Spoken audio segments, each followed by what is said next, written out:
پھر 2016 میں لیکچرر کی ہوئی جنرل ایجوکیشن میں انگلش کی لیکچرر کی, لیکن اسی وقت ہی یہاں بھی ہوا تھا اور 18 میں میری ادھر سلیکشن ہو گئی تھی, تب بھی دوبارہ PPSC کیا. اس 2016 میں 2 دفعہ الحمدللہ کوالیفائی کیا.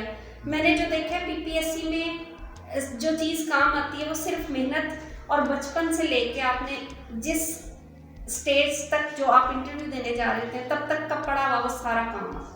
جی بالکل, اس میں کوئی شک نہیں ہے, لیکن حیرانگی اس بات پہ ہوتی ہے کہ لوگ ایک بار PPSC کرنے سے گھبراتے ہیں. آپ نے ماشاء اللہ سے 4 بار اس کو کلیئر کیا اور کامیاب ہو کر یہاں تک پہنچی.